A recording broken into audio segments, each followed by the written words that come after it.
Welcome back to the Stovetop. If you want to enjoy a domestically grown coffee, you have options. The first place that comes to mind is Hawaii, where they grow coffee beans. Another part of the United States of America where they grow coffee beans is the territory of Puerto Rico. And today I'm going to try out a coffee from Puerto Rico for the first time. This is made by Julian Coffee. This is their Puerto Rican specialty grade coffee. This is a medium roast. And these are Arabica beans. There is some information here on the back of the bag, and there's some information on their website. But overall, it's really just more or less the story of growing coffee in Puerto Rico. Now, it does say that this is ground coffee. However, I didn't order ground coffee. I ordered whole bean, and sounds like whole bean in there, so the packaging is already deceptive. I ordered this off of Amazon. You can go to their website and order coffee. They also have links to Amazon. This is $26 right now in the summer of 2022 for a 10-ounce bag. And that's whether you get it ground or whole bean. Now, the claim here is that their coffee, which here on the side of the bag you can see a map of Puerto Rico, and you can see the region they grow the coffee in. It's supposed to be up in the mountains here. It has low acidity, it has no bitter taste, and the packaging here is environmentally friendly. So I'll give you my impressions of it and let you know if I think the coffee isn't bitter. Something else to note here is on the bag here at the bottom, they've got stamped May 18, 2023. So this is a best buy date. Let me go ahead and get this open. See if I can do this without tearing the bag. I may have to get scissors.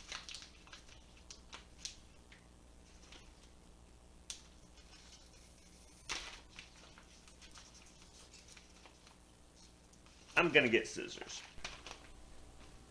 Alright, the last thing I need to do is spill coffee beans all over on camera. So I kind of don't like that right away. A lot of bags have got a strip across the top with folding tabs so you can fold this over. So I may have to put this in a container or store it in a Ziploc bag or something like that to keep it fresh. So right off the get-go, I don't like that. Also, for $26, I'm only getting 10 ounces. Now, I did get free shipping with Amazon because I ordered some other things, and I don't use Amazon Prime. But whether you buy it off their website or get it from Amazon, for that price, I mean, I understand. This is American coffee, so you're going to pay a premium. You're going to pay a premium for coffee from Hawaii as well. But yeah, they could, instead of advertising that they've got environmentally friendly packaging, I think they could make some resealable packaging. So the beans are mostly a medium to light brown color, and they look dry. They don't really look oily. Yeah. Just have a regular coffee smell. I'll go ahead and grind these up. Yeah, I can't even set this down.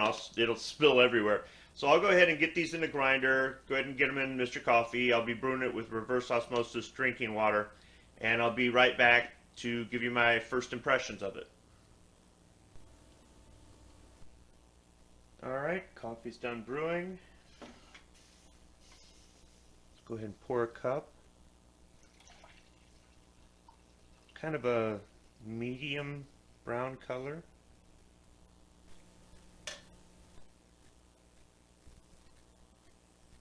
I stepped away to let the coffee cool off, and what I should have done was film the smell test first while the coffee was still really hot. Now it's still hot. I haven't given it enough time to cool off, but I'll go ahead and do the smell test now. Smells like coffee. I'm not getting anything distinct off of it. But as usual, full disclaimer, I have a poor sense of smell, so take that for what it's worth. While I was giving it time to cool off, I went to the Julian Coffee website. Now the first thing is, the first website that pops up might not be this company. There is another Julian Coffee Roasters website that came up, before this, so be careful before you start clicking buttons. Once you get to the actual website for Julian Coffee in Puerto Rico, they have a shop tab, and when you go in there you can find this coffee, some other coffees. They've got coffee mugs, things like that. They do have this in a K-cup form. This 10-ounce bag of whole bean coffee is $24 on their website as opposed to $26 on Amazon. And when I put it in the cart, shipping from wherever their warehouse is to Michigan was only $4 for one bag. So that brought it to $28 as opposed to $26 with Amazon. Now, if you've got other things in your Amazon cart and you can get free shipping, or you have Amazon Prime, then it's probably not a bad idea to get it with Amazon. I did order this coffee with 2 other bags of coffee I'll be reviewing, and it took about a week to get in with free shipping. So that gives you a rough idea of what to expect. And if you happen to like this coffee, buying directly from the website would probably be a better deal with the volume discount if you wanted to buy several bags of it, or maybe you wanted to give some away to some friends as a gift or something like that. Alright, so I've given it enough time to cool off. At least I hope I have. Let's try it out.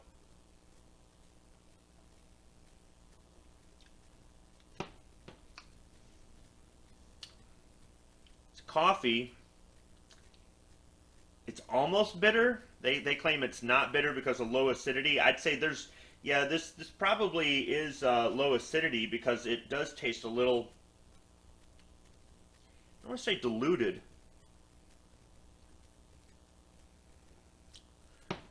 It's not a rich or bold taste. It's smooth. It is. But it's really not very strong. And I filled the basket about 3/4 of the way with coffee grinds. Another thing I noticed too, the beans were dry. When I ground it, it got powdery. It's not the worst experience I've had with coffee beans turning to powder in the grinder. I've actually had them stick to the dome top of the grinder before. This didn't happen, but when I poured the grounds into the filter, I did get powder everywhere. So that kind of, I would think that these beans might be a little bit more oily. I'm not sure what to think about that.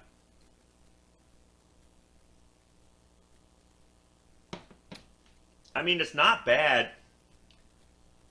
but it doesn't really stick out. It is cooling off some, so I'm getting a little bit of bitterness on the aftertaste. It's not a sharp bitterness. It's not like some of the coffee I've had that's been just awful.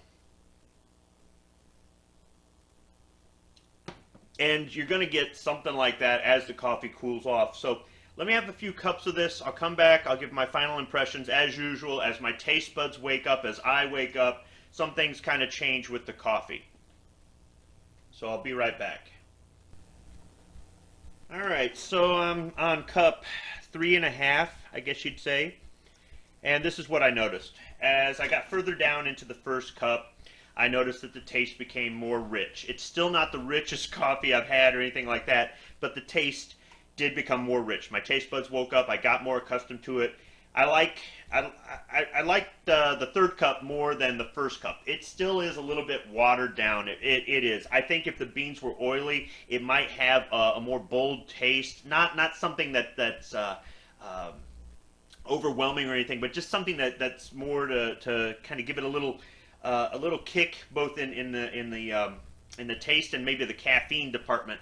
It is waking me up, but it's not really that strong of a coffee. I'm not going to say it's like a half cap or something like that, but it's really not that strong. Overall, I would say that this is a good coffee from the standpoint, if you just wanted some regular tasting coffee. This isn't flavored or anything else like that. It's coffee flavored coffee, right? And it's an American company. You're not giving your money to another country at all. Not that there's really anything wrong with buying coffee that is made with beans from overseas, because where else are we going to get them, right? Well, there are 2 places in America at least where you can grow coffee beans. So if you want your money to stay here at home, buying a coffee from Puerto Rico or buying a coffee from Hawaii is the way to go.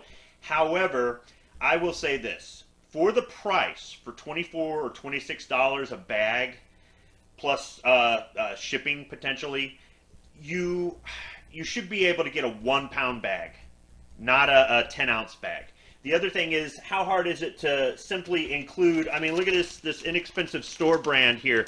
These little tabs here, the flap here at the top with the band that you can just simply fold it over and seal it, or a reclosable bag.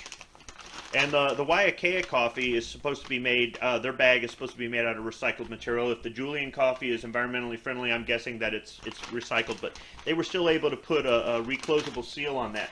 So that's what I'd like to see from Julian coffee. For that price, for in the $24 to $28 range, I should get a pound of coffee and I should have a reclosable bag. If that was the case, I would give this a much more positive review, even though there's nothing really distinct about the smell or the taste. So I would buy this again, although I wouldn't go out of my way to buy it. They do have another style of coffee that's an even smaller bag. It doesn't look like it's in whole bean, and it does cost more. I might try that at some point, but if you were interested in trying out a coffee that's domestically produced all the way, Julian coffee would be one of those. There are some other coffees from Puerto Rico I might be trying out in the future. Now that I've tried this maybe is my benchmark for any future reviews. But overall, if you just want some regular tasting coffee that is low in acidity, it definitely is that. It's not, this is not harsh at all. I would recommend Julian coffee. Now I got to get back to the panel on Caliber Corner. Thanks for watching.